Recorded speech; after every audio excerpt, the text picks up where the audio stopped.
Good afternoon. My name is Bahman Yazdanfar, and this is Turnaround. As we discussed a month ago, the program is start to be a little bit off the schedule of from the weekly to whenever we have some sort of the interesting guest to bring to you. But now that my colleague is back from his mission, European mission. So we don't have to have interesting guests. We got me instead. So he is here to amuse you, alongside of me, of course. And we are going to ask him to what he has brought us as a souvenir of in the form of package of experience. Well, John, welcome back. Well, thank you. When did you come? Last week? Well, yeah, last week. Yeah. It just seems like months ago. Now that I'm back, all of it. So much has changed here in the studio. Your haircut, you're looking particularly well today. Am I? Yes, or much better than I remembered you, certainly a month ago. But of course, probably time plays tricks on Probably it is distance. I think so. Yes, it's distance. When you get the distance longer, the love affair and the trust will be increased. I'll have to go farther next time. Yeah. Yeah, next time we will find somebody who can sponsor you to send you to moon or something. Or the Gobi Desert would work just as well. Something like that. So tell us the 2 years, where were you, what did you do, and what it has to do with our program or connection between the CSP, you, and this program and the viewers. You have to connect the dots. I see. Okay. Well, thank you. Thank you for such a such a mandate. Well, hey, I was in Serbia. Yeah. Basically, looking for anthropological evidence of CSP in caves. Okay. Why Serbia? Because it's probably the one place in the world where the sort of the ancient and the modern basically are merged. When you actually take a look at the modern Serbia, Israel. No, it's in Serbia that they've got the absolute. The individual has probably stayed more intact there from the original prehistoric times than any other place. Men are men, and women, well, they're women too. Men are men. I'm sorry. Well, men are men, and women are they're. But it has to do with anthropology. Well, what do you mean? If the anthropology, at least 50% of anthropology is about men. But you said men are men and women. So that means that 50% is already diminished to some sort of 20% or 30%. In Serbia, basically, it's like men are men and women. Well, it's sort of like they make do as well as they can. It's a complete man's world there. So it is more toward the Middle Eastern kind of the countries. No, even further. The Middle Easterns could learn something from the, or your friends in Asia Minor. Are you planning to go back to Serbia? Of course, as Probably soon as I can. We shouldn't broadcast this program because they stop you on the border. No, that's okay. That's okay. They've seen worse. No, they wouldn't be offended by this at all. But no, it's in a way, Serbia is like the polar opposite of this world. Okay. They're in place like a bizarro. Oh no, it is like in place of political correctness, everybody feeling included, feeling good, etc. There, you basically get unsolicited, brutal, authentic feedback from everybody who don't wish to know. It doesn't matter. It's unbelievable. My kind of town. Actually, it is. It is. It's like if authenticity is what you're looking for, Serbia is the place to go. It's extraordinary, and yet, despite that, it actually runs. It's a place where it's totally chaotic when you first get there. Like from your perspective. Well, no, any perspective. Yeah. Like for instance, an example. You get on the plane, you go to your seat, and here I'm going from Munich to Belgrade. You're going to your seat, and as you're approaching your seat, someone happens to be in your seat, and you just mention this to the stewardess as politely as you can in a good Canadian way, and they smile at you and say, "Well, look, nobody's in their correct seat, so do your best." It's one of those airlines with sheep and goat and all of actually, but it happens to be Lufthansa, but I guess it's a special section, a special plane. So Lufthansa has a special division, like a thrifty portion, like no frill for Loblaws. You got the feeling that those German, the Serbian stewardesses were, dealing with it well enough, and the German stewardesses looked very stressed, and it looked like they were sort of on a, punishment detail, that they're actually given this sort of flight of they did something wrong on one of the other flights. Or maybe they think they are overburdened with the training of the passengers, which is not part of their job. Well, no, and it's not going to happen because essentially it's like untrainable. Like the people basically do their own thing. So you land there. This is what it is. The store, there's no goods in that particular store. You get to Belgrade, the hot water's not working. You try the phone, then it works for a day, doesn't work. You got all this type of stuff, right? First, but then once you sort of get past that, I mean, in fact, you mean get used to that? No, well, you get used to it. For instance, even the place where I was staying. The fellow, when I was fooling around the key, looks at me suspiciously. Like everyone speaks a little bit of English, but I mean a little, next to none. So he was looking at me like, what's your thing? Then he realizes that I'm North American. Then he points out about the NATO bombings. While you are trying to get into your apartment. Well, no, exactly. And, essentially, and I got the feeling that I sort of did well just get back to my place with my life. It was like he smiled at me but could kill me just as easily. There was that sort of look in him. And maybe sizing you up. No, you know what it was? It was they are. Imagine basically you had a situation. It was like post-Armageddon. People didn't have to worry about being nice. It's catch as catch can. They just have to be who they are, right? And that's how they are. So out of this chaos comes an order, right? So at first all you experience is the chaos. So it's what we almost hypothesize what would happen over here. What if, right? Mm-hmm. Well, there you actually get to see it. Like you go in to Belgrade or to Niš, the city I was also staying in, and you see places where the bombing was. You can see a huge building. After all these years? Oh, well, they kept it. They preserved it. One place in Belgrade where a cruise missile hit, and I mean, half a huge building is gone. It looks like Beirut in that building, right? It was a military headquarters of some kind. On purpose? Yeah, right in the center. And essentially they keep it there, which is so Serbian, like they keep it there to say, we're not going to forget. So the thing about the Serbians, which is fascinating, is... It's not like 9/11 immediately rebuilt it. They're not passive, or are they aggressive, right? They're not nationalistic, like the Americans might be, or the Russians might be, or any number of nations who are aggressive. At the same time, they're not passive as we are, trying to get along and, just, don't blow us up attitude. Their attitude is that we are who we are. We don't wish to occupy anybody else, but we don't wish anybody to come in and occupy us. Minding our own business. And so they're fiercely independent. And so this is on the individual level, but also on the national level. And so interestingly, the players, all these different people, in that place, when the country is under peril, somehow come together. So it brings the best out of them. Publicly. I mean, but not as how about government? Massive corruption, right? So how come this kind of the attitude is not passed through the government and stuff? Well, to unify them. But does at time of war. Now that would change. That corruption would sort of turn into a kind of banding together. The only way that you have an honest government is you have to have a war or something. Over there, they almost need conflict. It's interesting. They're so sort of set up for the fight. They're so kind of ready to assert themselves that unless you have tension there, unless you have volatility, they'd just be bored silly. So I think that's also part of what they need. And so when I was there, because I like volatility, it was like, wow. All of a sudden, you wake up and you're alive. You're in situations, everything's alive. It's vibrant. Because you have to survive. It's not just to survive. It's not like you're threatened. But what it is, people are more awake. You have to always have something to either fix it or find it or make it work. And the thing too is you also need relationships between people, right? The individual on his own cannot do anything there. Here they cannot do much. Well, here they can't do it, but here they survive somehow on their own. The state protects them on some basic level. That you can go and you can get this. You can go to the doctor. You get that. One way or another, you wait in line a long time, but you'll get it. There, you don't get anything. There, essentially, unless you somehow are connected in some way to some group, or even a stranger will be kind to you, right? I mean, so it's not like they would only be kind to those who are around them, but it's personal. It's more direct, for the living, personal. For the money wise, or it's just on every level. On every level, it's personal. So, how people reacted to, I mean, for instance, in Toronto or in Vancouver, or in anywhere in Canada, except to some extent Montreal, you are not really welcome to start a conversation that easily.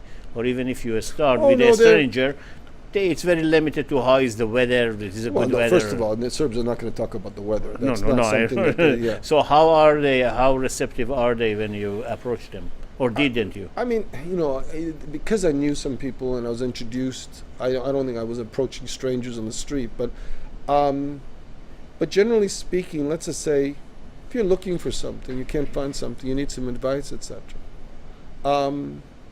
They will be inclined to help. They're not in a hurry. They're not getting from A to B with a to-do list, and that somehow or other you're in the way, right? They've got this sort of, I can allocate something for you. They've got this post-communist situation where essentially most people sort of work in these large state companies where they're kind of guaranteed some sort of place and they do some sort of job and they get some sort of pay, right? Mm-hmm. But, it's sort of like, they're not in poverty, but they're certainly not going to be rich. And so you're in this middle. And so the image that I had of it was like basics of living. Basics of living, but when you go to, let's just say, Nice, like industrial city, about 300,000 people, okay? As you approach these cities, they had this socialist architecture, which was just beyond ugly, right? Throughout everything that they did, basically from, post-war, 1945 onwards, was this ugly, ugly, ugly architecture, which is beyond the pale, right? But then what happens is, in the middle of these towns, you get into this oasis where the old existed. Full of cafes, no Starbucks, no second cups, none of that bullshit. These are real cafes, vibrant, full of people. And when you look at the people there, these people are animated, they're laughing, they're joking. You go into a Starbucks, you are not going to see that here. Here, no. You're going to see a bunch of people. Everybody is stuck with their or iPhone or computer, exactly, or if they are talking very quietly. They're going to order their latte or some very complicated concoction, right? But over there, basically, they're going to have their standard cappuccino, macchiato, whatever it is. Life is more or less the same as it was, same set of, things that they were doing probably as 20 years ago, with the same people talking about the same things, perhaps.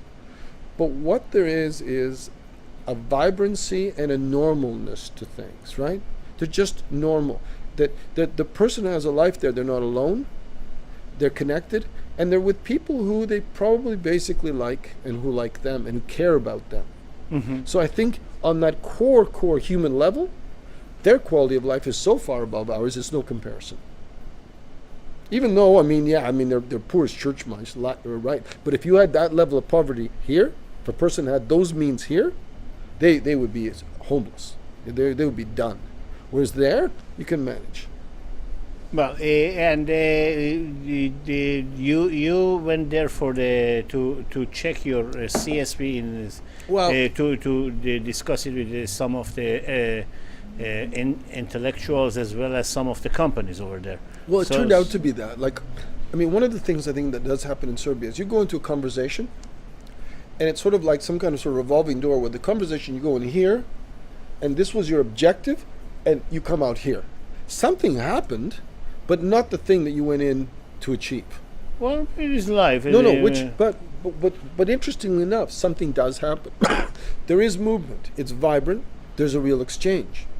And so, as a result of that, it's not like a conversation where here it tends to be, either there's a deal or no deal, right? Okay. One of two outcomes. There, it certainly won't be the deal that you thought of, but nor is it no deal. There's something else, some alternative, or it leads to something else. So it's a much more varied and interesting experience. So you are thrust into experience. And so the mindset you have to have is to be in the present moment. You don't tell yourself and meditate to be in the present moment. If you're not in the present moment there, then basically you're missing the boat. You missed the bus.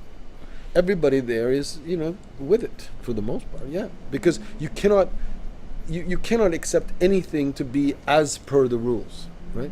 And when you introduce, because I remember you mentioned that you had your book, CSP book, were translated to Serbian language a few years ago. It was, and then So did you find anyone who read this or Yeah, a few. studied that? Yeah, maybe you. And what was their reaction to the? Actually, I would say that in general, great. And I think one of the things was that, generally speaking, of those categories, player, trooper, outsider, who's going to like it? For the most part, it's almost Players. exclusively. No, not the players won't like it. It'll be the outsider who likes the book. Oh no! Right? I thought you said who doesn't like it. No. Lots of people don't like it, but the trooper, the outsider tends to be the one who likes it, right? Yeah. Well, that nation seems to be where there's very few troopers. There's outsider and there's players, because somehow or other in such an So you environment, have much less of the percentage of drones. very low, because the environment doesn't really allow for it, right? Because it's volatile. You have to think. You don't have a structure you can rely on. You have small groups, not large groups, right? And so it's a very interesting environment in the sense that no, the vast majority there aren't drones as such.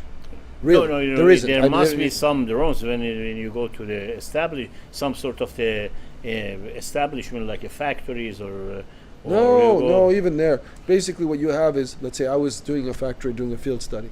So it was... so you got the chance to work with their business, okay. I was in there doing a study. So here it was for the city of Niš. This company, Mediana, was responsible for all the waste management plus all the parks.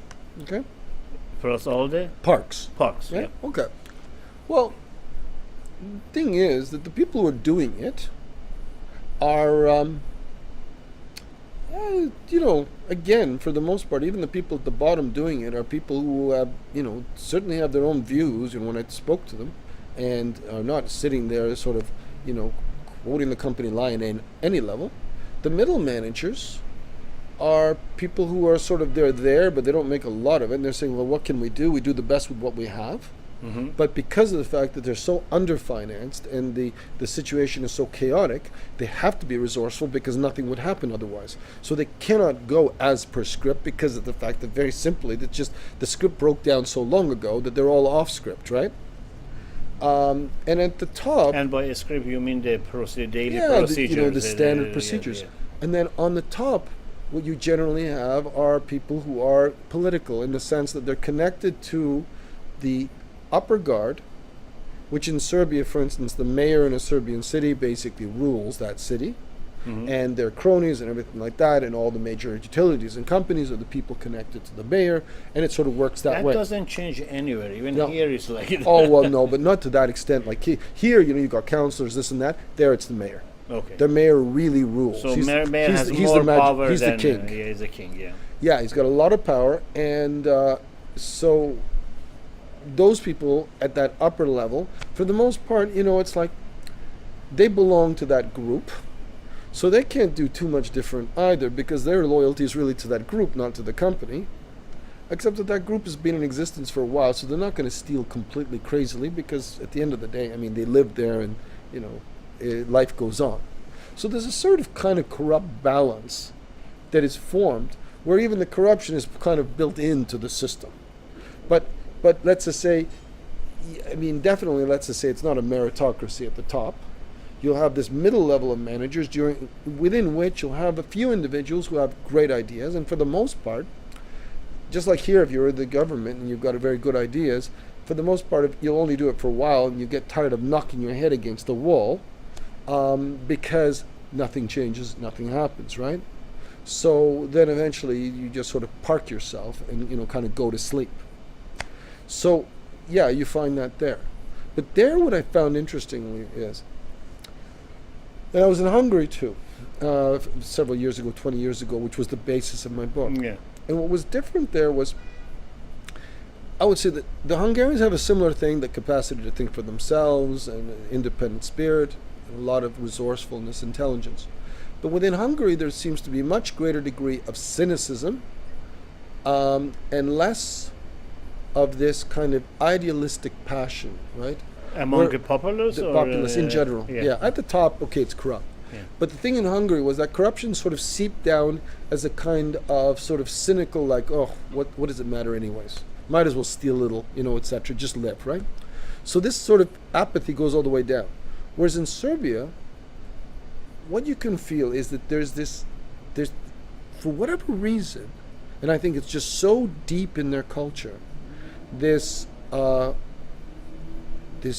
burning passion to express not just themselves, but a sense of themselves as a people, as Serbs, as a kind of they have thriving attitude. yeah, like, but as something a process of thriving not some kind of narcissistic notion either. But no. Just notion to of want pride to in themselves. Yeah, to thrive, to better themselves. And you know what it is and to stand. Yeah. Not to bow down, but stand proud. And I think that's a thing which is I never experienced it before in a place like that. And I think that's something that they can build on. How free are they to express their political opinion? Total. Oh my God! So it's not like here they put a stifle on you. You cannot say this. No, you can say whatever you want, and that's the Serbs. I mean, you go there. So freedom over there is more than here. Oh, actually, they're very free. The thing about that is that yes, there's a corruption at the top, but in general, the average person there is free. Yeah, exactly. They're not living in some sort of mind-controlled bubble where they're thinking the same thing as everybody else, and they're more or less fed it from a tube, etc., etc. Oh no, God, no.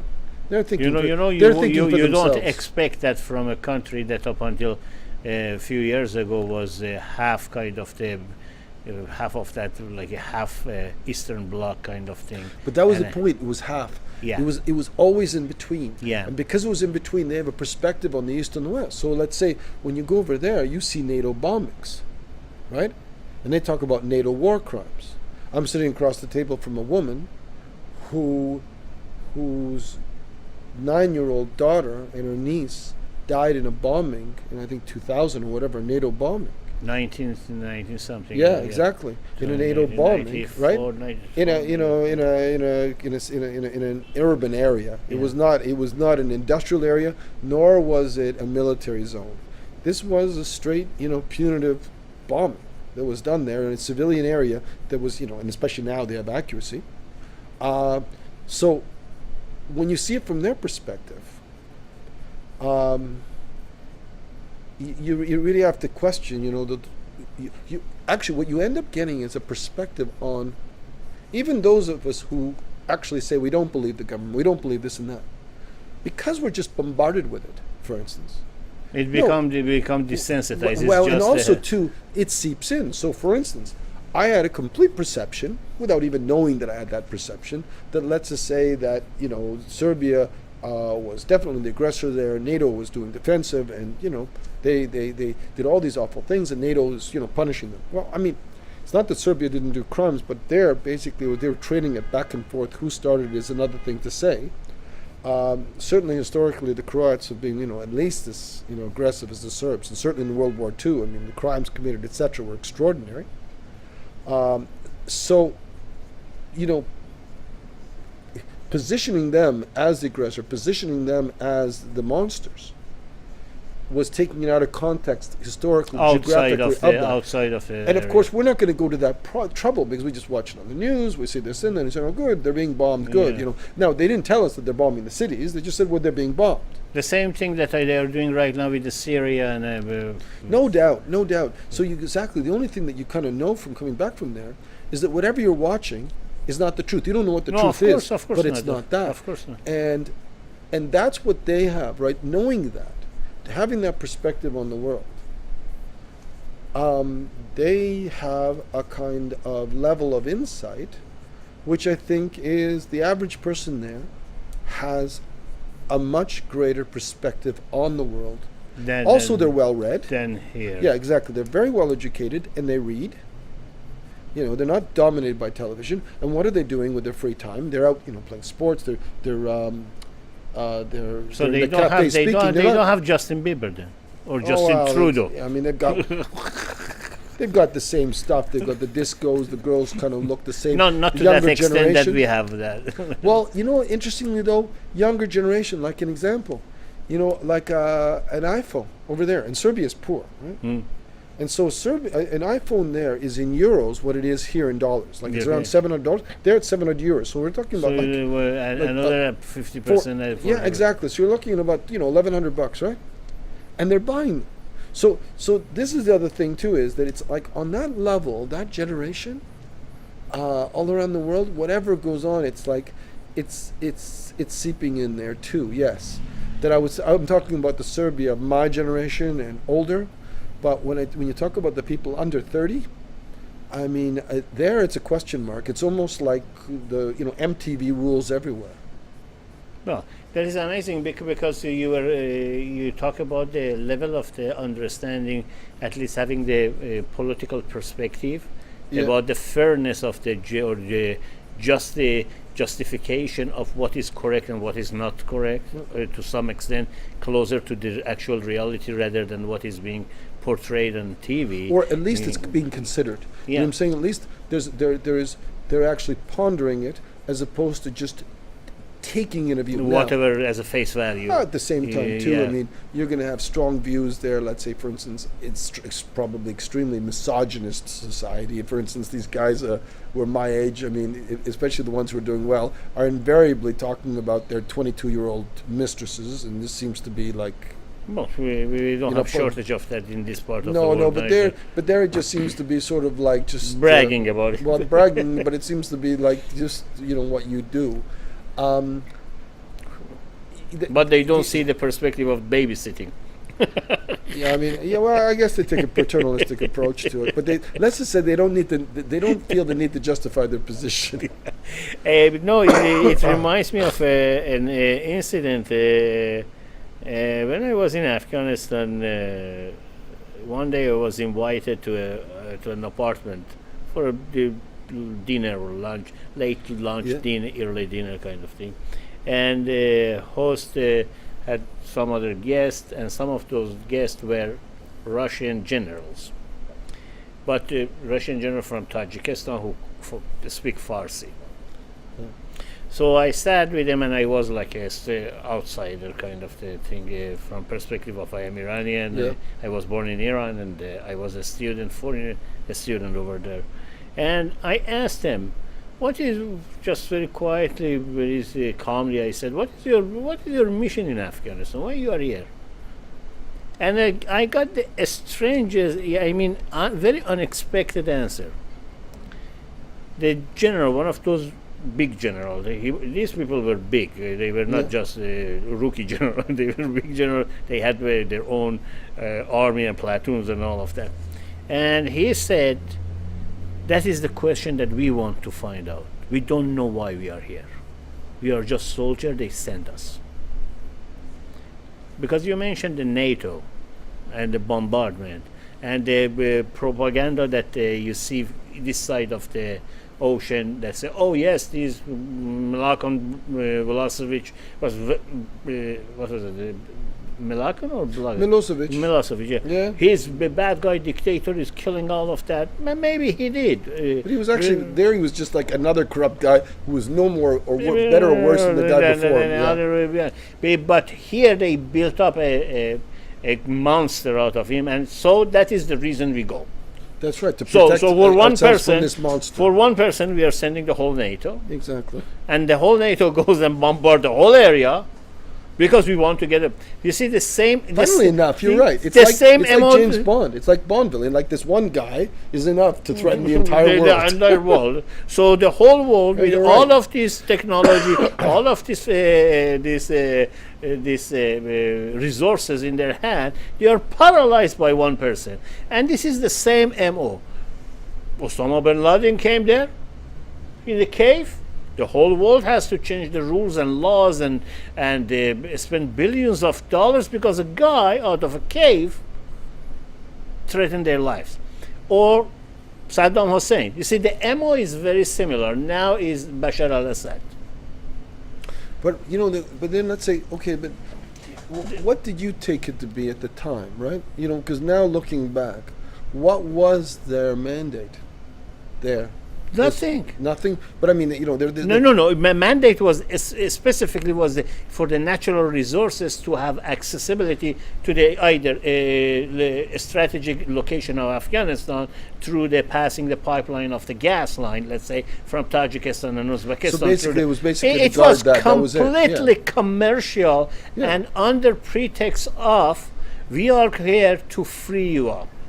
We are Always. I mean, even when in '56, when the Russians came in to reoccupy it, right after the revolution, it was the once again. Liberation. It was re-liberating it. Bolshevik revolution was liberation. The revolution of Iran was liberation. The trouble is, you know, and the funny thing is, nobody believes it, but it's very similar to our banks, who have ads about, look, let us help you, right? Yes, you're, when rich, you go you're richer than you think, right? Yeah. I mean, it's no different than those people. Like, really, it's just, it's funny. It is the same MO. It works. But No, but it doesn't work. This is what I'm asking. Does it really work? Because, or does it just fool the person who's actually saying it, but he's not fooling anybody else? No, it works here. No, the average person does not believe that the banks are nice or cares about them. I don't think so. Believe it or not, if they didn't to that level of the mass collectively, they wouldn't have bank account. Well, where else would they put their money? No. I mean, they just follow. You see, they are. That is why I asked you earlier this question. Is there the number of the drones in Serbia apparently is much less here, and you said even no, they are very little or no. As pure drones as such, no. When you have a drone like Canada, you have that kind of drone.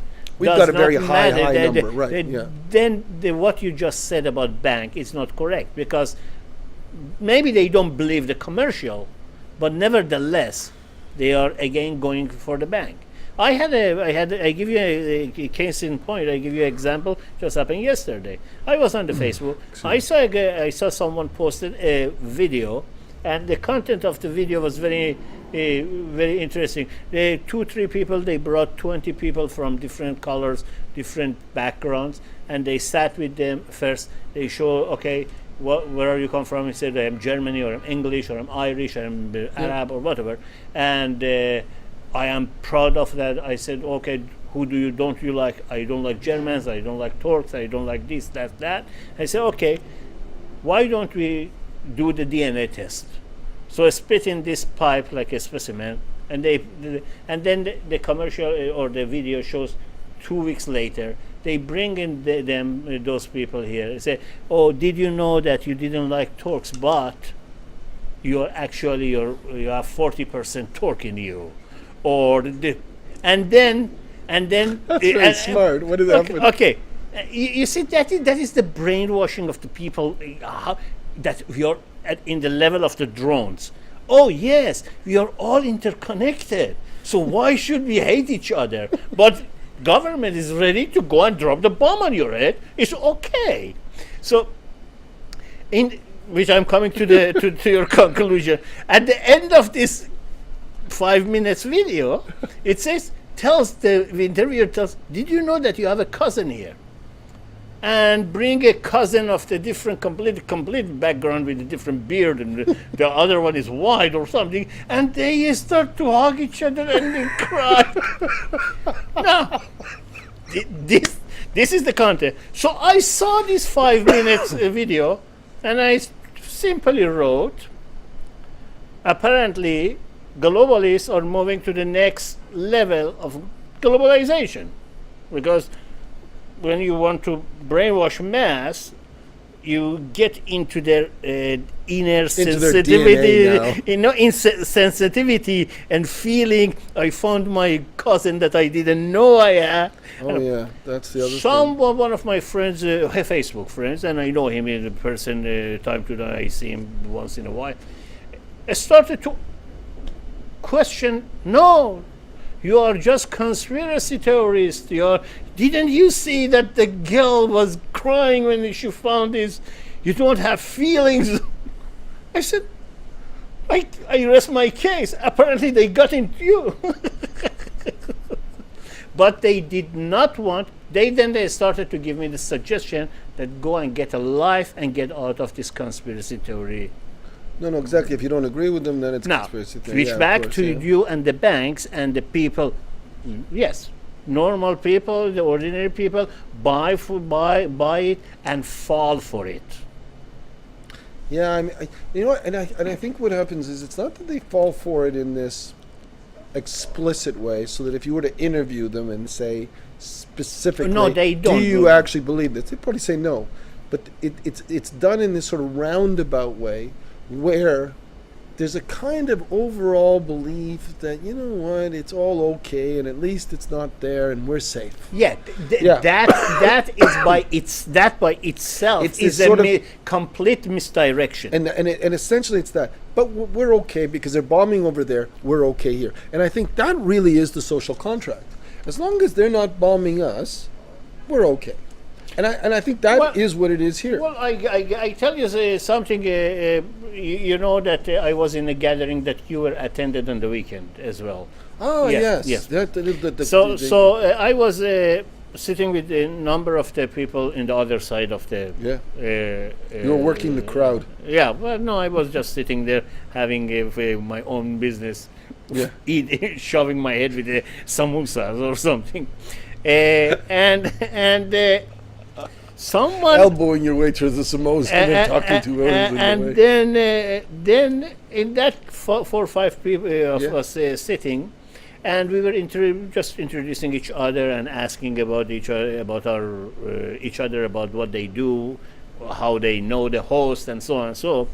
And one of the ladies over there returned to me and said, "How long you are here?" I said, 30 years. Have you been back? I said, I never went back. No, it is my country right now, the place of my... She was from where? Which country? No, she was Canadian. She was I mean Canadian, I mean... She asked you. She Sorry. asked me, Yes, and I'm exactly. just answering that. And she said, do you think Canada is the best country in the world? Oh yeah. No, this. I said, well, not necessarily. Which of course. But is one of the best environments in the sense of the diversity, in the sense of people are from different culture are here, and you don't have to spend too much money to find out about the culture. You just move around the city and in the metropolitan area, like Toronto, Vancouver, Montreal, and Calgary area. And she said something in the line of but it is nice because we don't have your statement. We don't have what they have. That's exactly. It's in the negative. That. And It's I said, always in the negative. and I said yes. She said we are. How come we are not going? We are not killing each other. We are not fighting each other. And over there, just very close tribes are fighting with each other. I said because mainly. Well, Justin Trudeau's not there. That's one of the reasons. Well, they have to have a couple of those people, especially someone with Justin Trudeau and wife like his, that sings and multi-talented and all of that. Play yoga. Anyhow, so we need that. This is criteria of the prime minister, the head of the country, that they bounce on the floor and bounce on the They should table. really go to musical Yeah. theater. That should be the basis of their I education. responded to that group and to that lady. I said, there is a reason. Because in Canada and United States, even in North America, we haven't seen war. We haven't seen the conflict. They kept the society such an isolated environment, individually and ethnically. So as soon as the conflict arises, you will see how many people kill each other on the street. Well, it'd be very interesting, because exactly like the thing about people is until they're tested, they don't know. People like to think that how they would behave. Well, you don't know until you're tested. Your position in that situation. Let's put it this way. Yeah, I mean it's like that joke about one person asked the other do you play the violin, and the other one responds, I don't know, I never tried, right? Okay.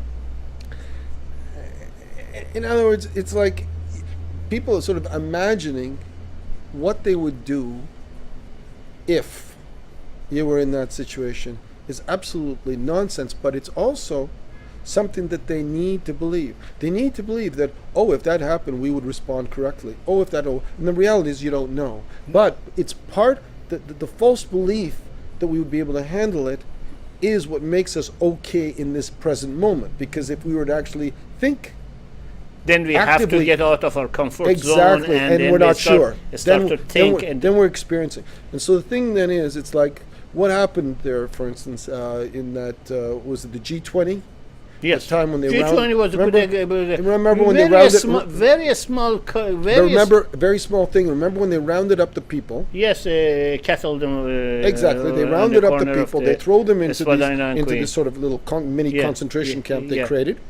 Then, with no rights whatsoever, suspended everything, and boom, the next day they're gone. And then, this incident happens.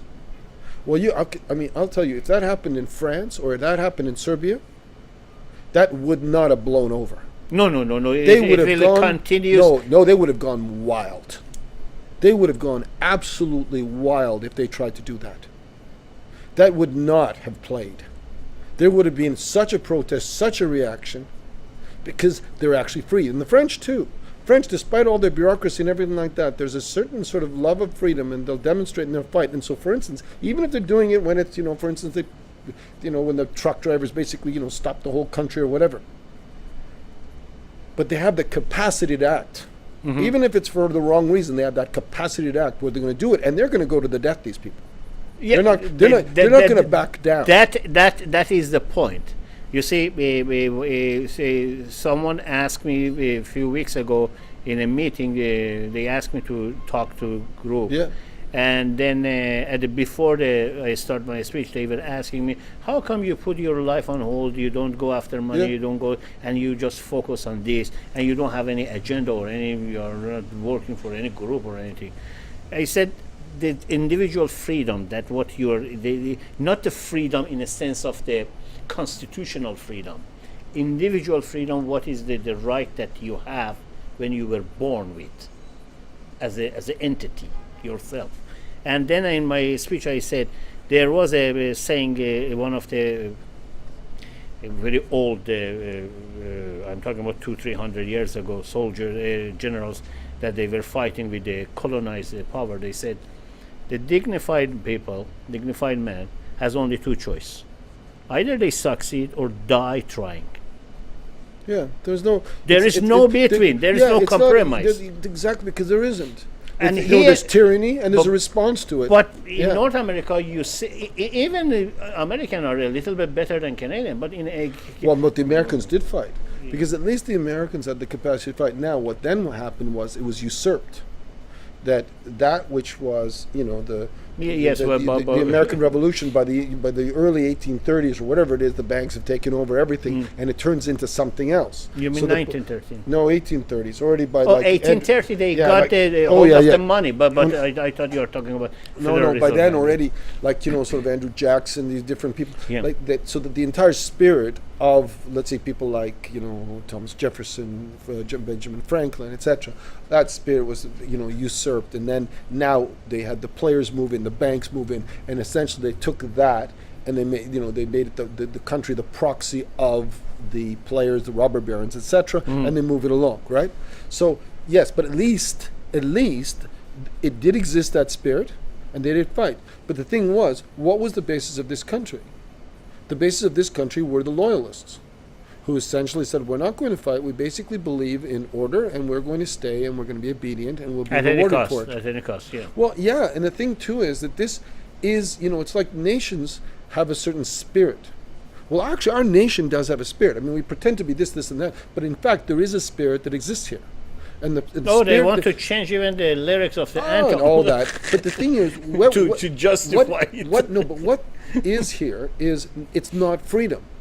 It is it's about obedience. Yep. And it always was about obedience. And so this nonsense about being free, we're not free. I don't think there's never been a society that became free that didn't fight for that freedom and didn't have to continuously fight to remain free. I mean, that's just the way it is. In most societies, ultimately, even when they fought to be free, eventually they're usurped. But we never had that fight. No, We the never last had that. fight was in 18 to 12 Even- when that was no, a but even little that bit in was- the border between that was the English. it was British yeah, it and wasn't the- Canada. It was between Yeah. Britain and etc. Yeah. And yes, I mean it's not the fact that individual Canadians didn't fight bravely in wars and all those kinds of things. That's not the issue. The issue being not on the level of the individual, but more on the level of the collective. The attitude essentially has been that we wish to maintain the status quo. We wish to be safe. And a big part of it is that we wish to be its safety, right? And the problem to me with safety is you cannot be brilliant. You cannot be anything but mediocre if you're going to be safe. You need risk to do anything. And yet risk is the very thing that when you take a look at, let's say, my parents who came from Hungary to this country, who comes to this country as immigrants, generally speaking, come from volatile environments, right? Where they're saying, we want to get away from this. We don't want risk. Okay. So what ends up happening is that it's just like, on the one hand, they leave that which Immediately they they hate. become passive. Well, no, and it makes sense that they did because, they've gone through Holocaust, they've gone through all this type of stuff, and they say, we want the opposite of. But the problem is that when you want the opposite of, it's not necessarily so great. It's just that it's a logical, it's what we do. We always move away from. So this then became the receptacle for that. United States was the receptacle for those who wished opportunity. Like even today in Serbia, which is fascinating, the Americans, as far as they're concerned, NATO, America, they don't make a distinction between the United States and Canada. So North America, NATO, you drop bombs on us, etc. At the same time, you look at just about any Serbian and he has the opportunity to go to New York, in a heartbeat he's there. Why? Because in his mind, this notion of U.S. being the land of opportunity, It still is there. it's so strong still, despite the bombs, despite everything. It's fascinating how that works. So, he'll go to New York, he'll hang around with Serbs, he'll hate Americans. Because U.S. Yeah. is a melting pot. Yeah, I mean, the U.S. is a concept of the America, is not a nation. Is not nationalistic. Is just a concept of being American. Well, it's almost They- it's almost a corporation. Yeah. It's like you join, basically people go there to be a millionaire. And so that's why the whole Or notion the, of this notion. you of, got it. yeah. And that's why when it comes to this idea of socialism and medical care and everything like that, it's hard to pitch it there because they're saying anything that is going to diminish my ability to to one be a day million, I to have one a day chance be a to million. yeah. Exactly. So is just not going to fly, and that's the central driving idea. That plus guns as well is sort of Yeah. another one, but that's not for the immigrants. For the immigrant, it's this thing about I want to be a millionaire, right? And I'm going to be a millionaire, and I'm going to go back to the old country, and I'm going to have a Cadillac, and I'm going to have a chicken. I'm going to look so good. Yeah. And I made it, right? That sort of notion of making it, right? that is what I'm saying. Yeah. The ideal of being Totally. American rather than having a country by the name of no, United States. and that's what But it in became, yeah. Canada, I noticed practically from day one I arrived, or at least year one, Yeah. that as you said, because there is a large percentage of immigrants here, Yeah. and most of them they came here, as you said, get away from something. Oh yeah, Usually, exactly. You know, usually they don't participate in the first of all electoral process or political process. Most of the immigrants try to not to do anything. They are no, because they're not interested in change. No, They're they are basically not. saying, Yeah. look, they're here on an economic But they are basis to be interested in safe. still their own politics of the place they were born. Yes, interesting enough, because the thing about it is That they- is for me very interesting, which is Yeah. contradicts exactly what I do here, and maybe that is my problem because I don't know anything many about. other problems. Well, among other problems, there's a list, there's a long list. but taking them. But anyways, But I don't know anything about the politics of Iran. I mean, I don't know how the government is running. I heard something in the Yeah. news, let's say CNN or the CBC or something like that. But I have no interest. I am here, and my interest is here, how it's being governed, because it is the place that affects me.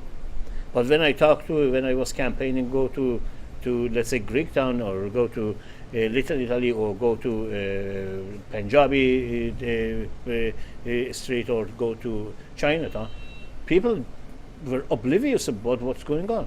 We have election again, no, it's true. I mean, it's but they are very up to date when they are talking with each other. You could see the passion of something happening there. Why? Because I think, but okay, it's just, you know, I was thinking about, let's say, group, right? Which come back to the group mentality, but the group mentality is based on the ethnic. Exactly. Like if you take a look at the nation before it was the state, right? Mm-hmm. It was a tribe. Right? Yeah.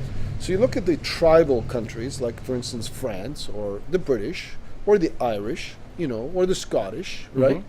They're tribal. I mean, they're Scots. They identify with other Scots. We've been here forever, and there's something tribal about them. We are different. We are this, and we like our own, and we feel good among our own, right? And then around that, you know, you can sort of build organizations, you can build clubs, you can build a nation, etc., etc.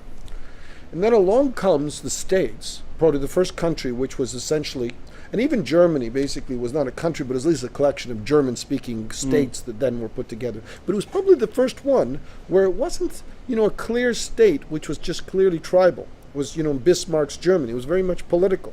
And then you look at the 19th century, you look at the states too. It's based on an idea, right? It's not an ethnic thing. It's not a cultural thing. It's an idea. Whereas in Canada, it was like a kind of country that was created as almost a response to the states, right? Leftover. But in a way, you know what I mean? It's like when you create something, you also create the opposite. So we, in a sense, were always defined as the very basis of not the states, really. Because really, what is, if you were to be in the middle of the Gobi Desert, and you were to think about North America, you'd think of the states here, and then not the states. What is Canada? Not the states. I mean, that's what it is, right? Now, that was also something that was very, very strongly maintained, this idea that we're not going to be definitive. We are going to be accepting. Well, the moment you're going to accept everything, you can only do that if you're not definitive, right? Well, if you're not defining yourself, or you have a lot of voids and buckets to fill it in. Well, no, but no, because then what are you, right? Because the moment you define yourself to be anything at all, you're instantly going to antagonize somebody you're not. You know, if I'm this, I'm not that, right? Mm-hmm. Well, the only way I can be completely tolerant is to be nothing, is to be, you know, everything at once, which is also nothing. So then we turn around and we get on. We say, well, but we don't like to be nothing, so let's give ourselves an image, and we're going to make it hockey. We're going to make it this or that. That's all fine, but the substance of it is, it's, you know, we're kind of in a post-nationalistic world, and, you know, now we have these kind of anachronistic notions that, you know, well, we're a nation, so we should have an image, and we should be proud of ourselves, or whatever. And it's not about being ashamed of ourselves or proud of ourselves. I think we're not a nation as such. I don't even know what we are, but we're almost something that is another category.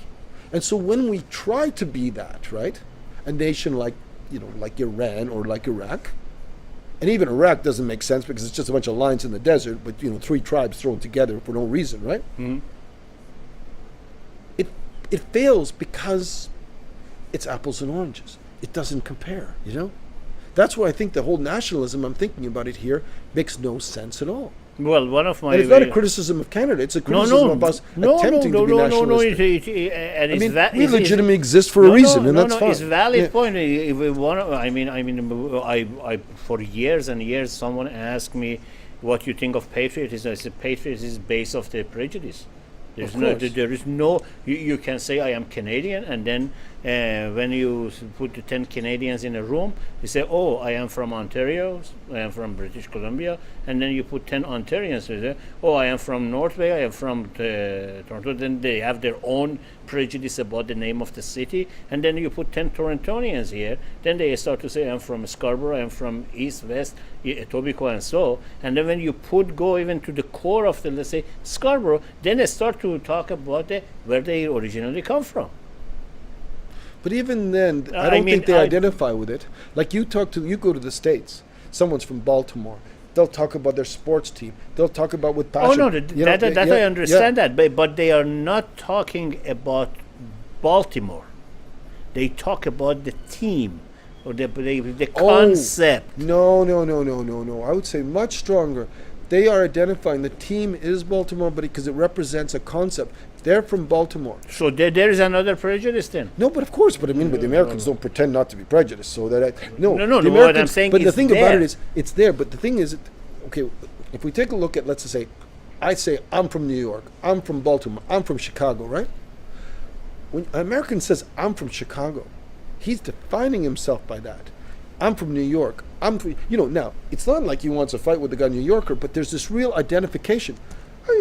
In Canada, unless you're from the French part, in which case, yes, they have more nationalistic. They definitely have a sense. Yes, I'm from Montreal, and I'm from Yeah. Quebec, and that means something. But outside of that, whether you're from Toronto or you're from Regina or anything like that, the specific place you're from, nobody says it with that feeling. I'm from Vancouver. Like, yeah, I'm from Vancouver. It's a fact.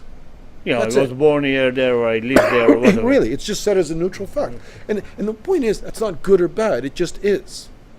And I think that what I do find exactly funny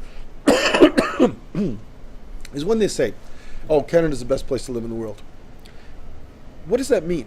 Based on what? First of all, what are the bases? First of all, based on what criteria? And second of all, it's like, it's said so commonly by so many people, "Oh, this is the best country in the world," right? And yet, if you would ask any of those people, what do you mean? It will invariably, "Oh, well, we don't have this, we don't have this, we don't have fights. Everybody can do their own." You go with the negative. It will be a negative. And so what's happened is that's like a slogan that people don't necessarily believe. They just sort of say it. "Oh, it's the best country in the world." "Oh, I heard it growing up from my parents." "Oh, it's the best country." And then I said, "But why?" You keep going on about how Europe is this, this, and this, and then, here we are in Canada, and then you say, "But Canada's the best place." So it's like, on the one hand, you'll have the Hungarians saying, like, Hungary's this, and this, and the Canadians don't do this, but then there's this abstract notion that's in their heads, which is, Canada's the best country in the world. And it's not that it's a good country or a bad country. It's not that's true or false. It's just it's pure propaganda. You know what it is? It's pure propaganda. And we don't think about propaganda. That's an example of pure propaganda that not all of us, but most of us buy into. As I mentioned that to another guest in that gathering, they asked me, do you have an agenda or something to do your political show? I said, no, only self-satisfaction, and I have to do something, otherwise I go crazy in this land with this. But one thing for sure I know, in the history of mankind, there has been 3 big con job. Yeah. One was the religion, second was the government, and then third it was money. And now the 4th con is environment issues that is coming along the way. So it will be within 20 years or 50 years from now, we will have 4 con. Well, it's funny. It's interesting you mentioned environment. I was watching this film, which was how about, are we doing, Chris? 5, okay, thank you. 5 minutes. A film which was about the impact of animal husbandry, right? Impact of animal? Just raising cattle, raising, beef, pork, let's say, in the world. The amount of water that is used up, the amount of electrical energy. Oh yes, I had that. Right? And when you saw the statistics, it was just the methane, for instance, in terms of the contribution to the greenhouse gases. Methane versus CO2, far worse. And if you want, and the funny thing was, in this documentary, they actually then show them going to Greenpeace, them going to these organizations, the ones who are supposedly the anti-establishment ones, right? And presenting just this question, and it was a non-starter, which tells you exactly the whole thing's a lie, to the left, to the right, everywhere, and anything in between, and everything in between. And it's not to say that there isn't a conservation or an environment problem. That's not the lie, but what the lie is that they actually have a genuine intention of doing anything about it. Instead, what is it? What it seems is you're presenting this thing. They put their hand in the pocket of the It's taxpayers. like what we're going to do is we're going to basically focus on some marginal issue, get all our attention there, and then the elephant in the room, which the actual problem. The actual problem, which if these statistics were correct, was so evidently, let's say this, agriculture, like the raising of animals, that you just realize, like, wow, it's a perfect misdirection, so that nobody's going to do it. And then they were even showing how, in fact, they were implying that the animal like the lobby groups who are supporting the animals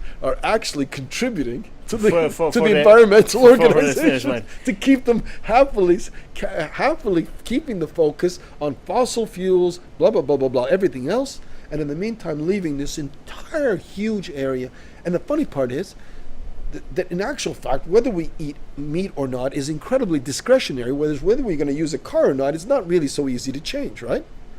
But all of this was actually fairly easy to change. In fact, I had Liz White, the leader of the Animal Alliance and Environmentalist Federal Party, on my other show almost a year ago, and she was giving me all of this. And apparently, the amount of the not only that is the problem. Another problem, which is secondary, or actually it's not secondary, but as a result of that, is they to fed all of those cattle and all of that, they have to reduce the amount of the produce for the human consumption, and then here the kicker. So whatever is the less little, they have to transport it and use the fossil fuel.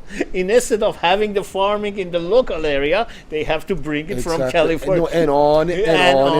This is the vicious circle. It doesn't end. And if you go to if you just follow the money and see the players about those peace groups and all of that, you end up with the people like George Soros and the Trilateral Commission, or all the same people. All the same cabal of the people that they are funneling money through either directly or through their non-profit organization or the Tide Foundation and all of that. Anyhow, we are getting to the end of the program. I think it was a good recap of about what you have done. Well, I'm not even sure what it is I've done, but it felt like it felt whatever, we let it. Felt like much more interesting. We let for the viewers to decide. Really, what is it that he did? Did he meet, if anything, what these people are talking about it today? So anyhow, we are back on the road for at least for another few weeks while this man, my colleague John Hardy, is here. And after that, you're going to have to go out and once again get genuinely interesting guests. No. I have to bring the real guests. That's putting a real bonus on you. Thank you for being with us this Monday, 6th of June, 2016. Please tune in next week, same place, same time, to have more of the old philosophy, and then we continue our discussion. Thank you and good night.